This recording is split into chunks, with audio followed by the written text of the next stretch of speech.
It is the OG weapon type and everyone's favorite weapon of mass destruction, finally getting his turn with the Tuneup Treatment. It is WEA00 Beastmaster, regraded with the kit of Press, Napalm, Hyperbeam, multi-legs, and the leg ability of Trigger Happy, which buffs all leg stats minus of course armor and heavy limit for every critical hit scored by a shooting skill. Now honestly, the sheer amount of damage potential that Beastmaster has right at start is very easily speaks for itself. But that being said, all of his skills, he has a very wide array of skills that he can use very easily and very quickly. If not right from square one, he honestly can build up to use his more dangerous skills very easily. Press is a gravity attribute skill and honestly also a pinnacle of heavy punish. While it lacks the pierce damage of say break or break hammer, it does honestly have a higher multiplier on success bonus relative to your charge. Be it 1.5 times 1.5 I believe, at 30% charge, and times 2 at 100%, if not one step higher.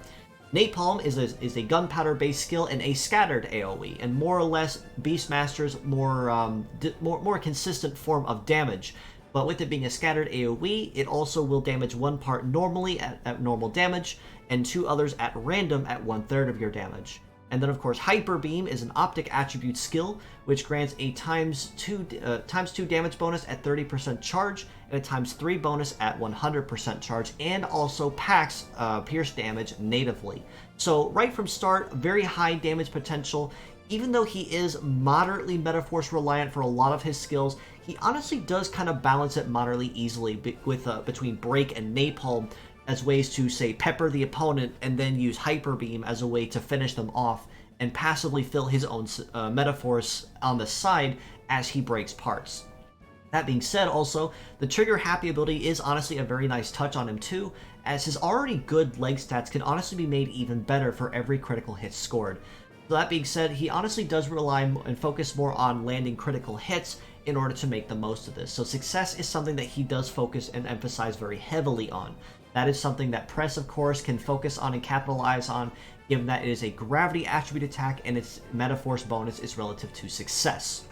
But, of course, with his Tuneup Treatment, he basically takes everything he has and makes it already more dangerous and even better for you as the player. For his head part, he has access to up to 100 bonus points to success, plus 100 to heat and cool, and a Metaforce bonus minus 10%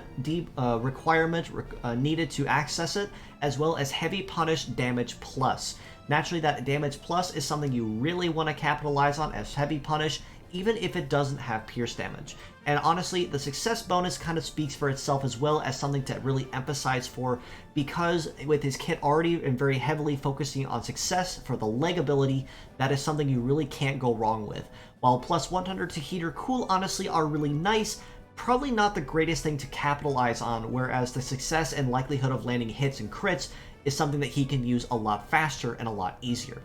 Right arm of Napalm has access to plus 200 to armor, plus 200 to success, plus 100 each to heat and cool, and damage plus gets a passive plus 200 power bonus across the board.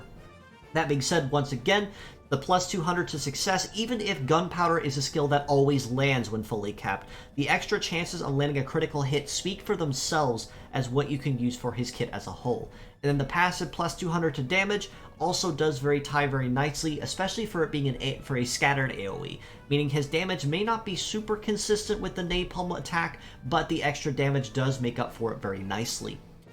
The left arm of Hyperbeam also has a lot of very dangerous damage bonuses, plus 200 to armor, plus 200 to success, heat and cool plus 100 each, so pretty much the same as his right arm up to this point, and charge bonus gets a minus 20% requirement to access the damage bonus requirements. So that being said, this also speaks for itself as to what would be the best requirement. Plus 200 to success honestly is very, very useful for Hyperbeam specifically, given that it is a very high damage potential part, and it usually trades for having a lower success, heat, and cool just to keep the part more balanced. But the extra success to this, plus the minus 20% to charge requirement, do honestly make it an even more so dangerous part to use quickly without having to rely on, say, full charge in order to use it immediately right from turns 1 or 2 onward.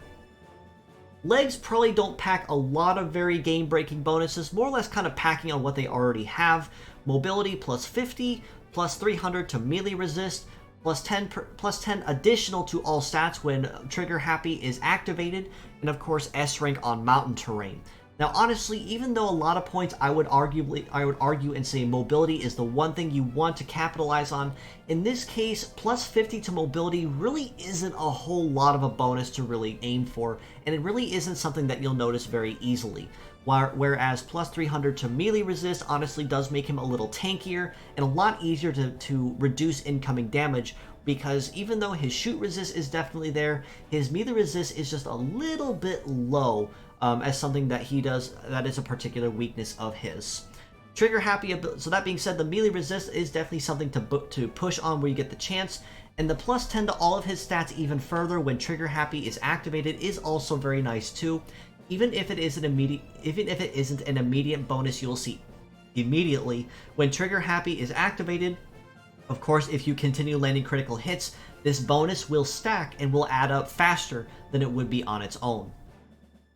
Moving to his old mixed part and pure set scores, I originally graded Beastmaster at a pretty solid 7.5 and 8.5 out of 10 respectively for how well balanced he was across the board, not just as a Metaforce reliant nuker, but also as someone who could kind of make up for a lot of his innate weaknesses on his own without anyone really needing to support him.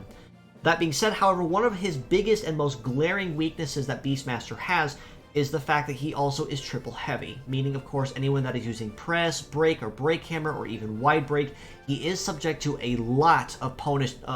punish damage incoming from those particular attacks, which make using him as a pure set kind of tricky if anyone is using a gravity skill. However, factoring in a lot of the bonuses that he can earn from his Tuneup Treatment, I do honestly have to step him up essentially 1/2 grade each, so with a new pure set of 8 out of 10 and a new mixed at 9 out of 10. Again, he is very well balanced for what he offers, and a lot of his bonuses make his already dangerous kit even better, and especially easier to capitalize and activate the Trigger Happy ability, which, even though crits are something that are kind of difficult to score on their own, unless the enemy is inflicted with no defend, the extra bonus of success will tie into this very nicely and make his already dangerous kit even easier to capitalize on, or even the charge reduction requirements for, say, press or hyperbeam especially, make it a lot easier to use these right from start without having to spend turns charging Metaforce.